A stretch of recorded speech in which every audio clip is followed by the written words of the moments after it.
Empresário, ex-estudante de Direito da Universidade de São Paulo, fundador do Movimento Brasil Livre, ganha projeção nacional durante as manifestações pelo impeachment de Dilma Rousseff e se torna uma figura influente, controversa da direita brasileira, da política brasileira de modo geral.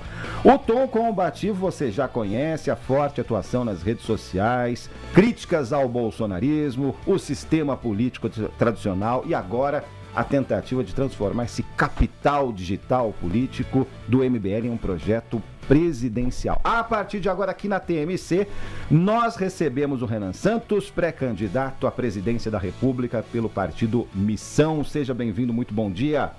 Muito bom dia a todos vocês, a todos os espectadores. Muito obrigado pela oportunidade de estar aqui trocando ideia.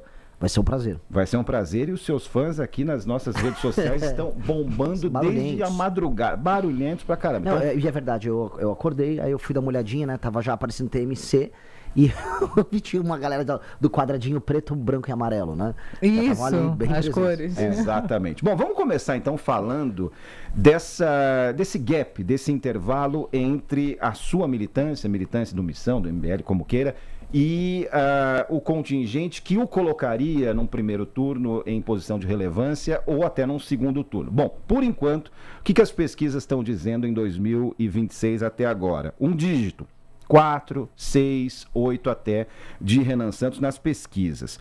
Como pular para 2 dígitos? Como sair da bolha, fazer o eleitor e eleitora te colocar num eventual segundo turno? Essa é a discussão que eu tenho com o meu time, porque basicamente se eu chegar a 2 dígitos, eu estou completamente no jogo para ir pro segundo turno. Há agora, ainda mais depois dos recentes escândalos envolvendo o Flávio Bolsonaro, a ideia de que os Bolsonaro, né, através do Flávio, não podem vencer o Lula no segundo turno. Inclusive vazou, através de uma concorrente de vocês, um tracking de um instituto. Não é bom ficar citando institutos, eles ficam bravos quando eu falo de trackings, mas mostrando o Lula no segundo turno 7 pontos à frente do Flávio. Isso se torna uma quase impossibilidade, portanto aquele efeito manada que eles querem ter, avisando, nem adianta votar em quem tá em terceiro, em quem tá em quarto, me põe no segundo turno que eu ganho, já não dá pra fazer. Ou seja, o Flávio é uma certeza de derrota pro Lula. Portanto, aquele que estiver em terceiro mostrando viabilidade, tem grandes chances de ir pro segundo turno. E hoje eu tô na melhor posição para isso. A principal pesquisa, eu posso definir isso aqui para vocês, é a Atlas. E por que a Atlas? Porque ela faz a coleta digital, é o método mais moderno de coleta hoje, e eles acertaram as eleições mais difíceis de se acertar no mundo hoje. Acertaram a Hungria é um regime fechado, elas conseguiram acertaram a Argentina, acertaram o Chile, acertaram os Estados Unidos, e ela tá fazendo coleta agora, inclusive, e a Atlas me coloca confortavelmente na terceira posição, sempre uma trajetória de subida. Espero que eu suba agora na próxima que vai sair. E aí eu conseguindo, e esse é meu plano, até o início das eleições bater 10%, indo até os debates, eu acho que eu começaria a fazer alguma baguncinha para ir para o segundo turno. Participa dos debates, isso é um compromisso. Estou convidado. Agora, vocês devem ter visto que o nosso querido Flávio não quer que eu vá, né? Você está se colocando aí nos debates, é claro, mas o Flávio Bolsonaro colocou impedimento. Esse limite. Se você for para os debates, Flávio Bolsonaro não irá. Por quê? O que tem aí nos bastidores? É medo. O Flávio não é um sujeito muito inteligente. O Flávio tem um histórico muito ruim, né? Enquanto eu estava caminhando a pé até Brasília para derrubar Dilma Rousseff, o Flávio estava fazendo, vamos dizer, vamos colocar aqui, ele estava recebendo doações dos seus próprios funcionários, né, através de um amigo dele, Queiroz. Não tinha nada de errado nisso, apenas eram doações, eles eram muito generosos, davam 80% do salário para ele, e ele cuidava de pegar esse salário em dinheiro, levava para a loja da Copenhagen dele e comprava muitos chocolates ali, e aí a contabilidade era bem administrada nesses termos. Então, é um cara que, assim, tem um histórico muito podre. O que saiu agora recentemente dele mostra uma relação muito próxima dele com o Vorcaro. Ninguém financia um filme B, vamos falar a verdade, aquele filme que estão fazendo do pai dele, um filme B, com 134 milhões, desculpa. Já foi demonstrado que a empresa que recebia o dinheiro, ela comprou uma casa no Texas, curiosamente habitada pelo irmão dele. Então, a gente falar que ele teria condições de me encontrar num debate, realmente é meio viagem, ele não gostaria não. Como é que você avalia essa semana que passou desse ponto de vista? Da história do filme, aquela quarta-feira que chamaram no mercado financeiro de Flávio's Day, daí pra frente a coisa degringolou. Porque tem uma questão muito interessante. Na semana anterior, o governo Lula perdeu 2 pontos importantes no Congresso Nacional. O governo Lula acabou. Na semana seguinte teve a história do filme. A candidatura de Flávio acabou. É isso mesmo ou vem semana e muda tudo de novo? Não, ninguém, né, na política você morre várias vezes, né? É uma arte incrível de nunca sucumbir de verdade. Eu não achava que a derrota do Lula fosse uma derrota que o afetaria em termos eleitorais. Ela teria um efeito político, mostra, vamos dizer, a incapacidade dele controlar um Congresso que está rebelde, uma aliança que foi feita entre Alexandre de Moraes e o Alcolumbre, né, o que já mostra que a própria divisão interna do STF está afetando o Lula. Mas, eleitoralmente, o eleitor do Lula não ia ser afetado por aquilo. Agora, eleitoralmente, vamos dizer, a pessoa que vota no Flávio, uma parte dela, sim. Porque uma coisa é antipetismo, outra coisa é o bolsonarismo. Todo bolsonarista é antipetista, mas nem todo antipetista é bolsonarista. E tem muitas pessoas que se apegam a uma agenda ética. Tem muitas pessoas que já estavam assim, eu vou ter que empurrar esse Flávio ladeira acima, né? E aí essas pessoas não querem mais empurrar ele ladeira acima. Então o Flávio, ele teve muitas defecções no eleitorado dele. As próximas pesquisas vão trazer eleitorado urbano, eleitorado feminino e urbano. As pessoas com um pouco mais de escolaridade, essas pessoas vão pular fora do Flávio.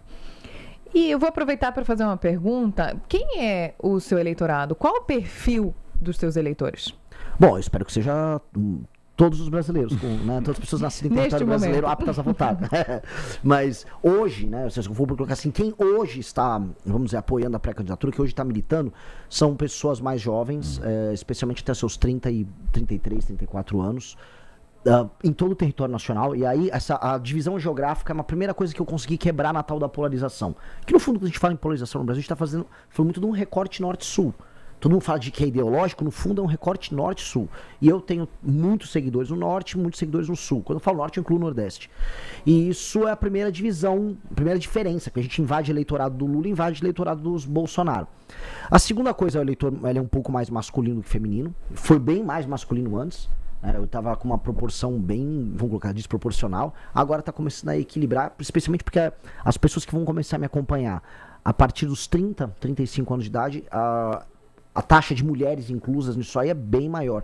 Então a gente começa a equilibrar isso. Mas seria isso. A gente está falando então de um millennial urbano até esse momento. Mais ou menos. É um zillennial urbano. Zillennial urbano. Por quais caminhos o Renan Santos vai bater na porta dessas pessoas que não fazem parte hoje, maio, né? A partir de hoje, dessa configuração desse perfil? A real, eu não vou mudar nada. Porque a mensagem, se eu apresentar, e eu já fiz esse teste, se eu apresentar a minha mensagem com o rosto de um político conhecido que essa pessoa gosta, ela vai falar, nossa, tá perfeita a mensagem. A questão toda é que as pessoas não me conhecem, eu sou mais desconhecido dentre todos, e há uma questão, as pessoas mais velhas já estão mais apegadas à polarização do que as mais novas.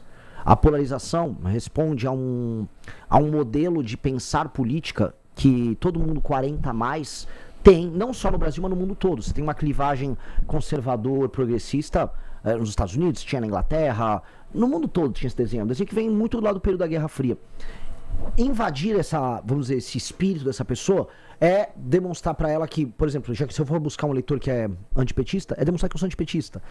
Hoje ele não acredita, hoje ele acredita, não, Flávio, porque ele é da família do Bolsonaro, ele é o inimigo natural do PT. Só que se eu mostro, assim, com os mais jovens, não, tem o Renan é viável. Aí ele começa a me dar espaço. Eu tenho que crescer com o público que eu tenho, pro mais velho olhar e falar, não, esse cara eu vou dar uma chance. Mas aí tem uma questão que é até tradicional aqui no nosso país. Eu entendo que com o seu discurso disruptivo você acredite que isso possa ser mudado. Mas o senhor disputa a presidência da República, ou vai disputar, pretende disputar, sem nunca ter exercido um cargo eletivo. O nosso país é complexo, tem crise econômica, crise institucional, pressão institucional. Existe uma necessidade permanente de articulação política. Então, como é que dá para convencer um eleitor que alguém sem experiência prática na política de gestão pública ou de mandato tem preparo para governar o país? Bom, a gente pode começar com um exemplo contrário. A Dilma Rousseff tinha grande experiência política e ela caiu, foi uma péssima governante. A gente pode trazer inúmeros exemplos de boas gestões que foram feitas por pessoas que não tinham experiência e de más gestões por pessoas que tinham experiência. E o contrário também. Não é isso, no fundo, que determina nem o sucesso de uma liderança política, nem o insucesso dela. Se você está cercado de boas lideranças, se você é, em si, uma liderança natural, se você é firme nos seus propósitos, trabalha bastante, a tendência é que você consiga fazer as coisas bem feitas em qualquer área humana. E eu acho que eu farei isso, porque eu já sou um líder político firme há 12 anos, lidero o maior movimento político do Brasil, sou hoje presidente do meu próprio partido. Então, dando um exemplo aqui. Eu estou concorrendo contra Zema, Caiado e Flávio. O Flávio tentou montar um partido político junto com o pai dele. Ele fracassou. Eu não. O Zema foi atacado, após ter uma opinião sobre o Flávio, pelo próprio partido. O partido dele, né, em diversos estados, soltou nota contra ele. Eu não. O meu partido me apoiou, porque eu sou líder. O Caiado não pode pegar um avião, sair de Goiânia e ir pro Rio de Janeiro pra falar, sou candidato ao governo. Ele não é líder de nada, o partido dele, que é do Kassab, tá fazendo campanha pro Lula na maior parte dos estados. Então, né, do que serviu a experiência deles? Se o básico do básico do básico é entrar numa guerra com o exército, eles não têm. Então, a experiência administrativa acaba sendo condicionada à experiência política e à sua capacidade de ser líder. E, nesse sentido, eu estou alguns passos na frente de todos eles.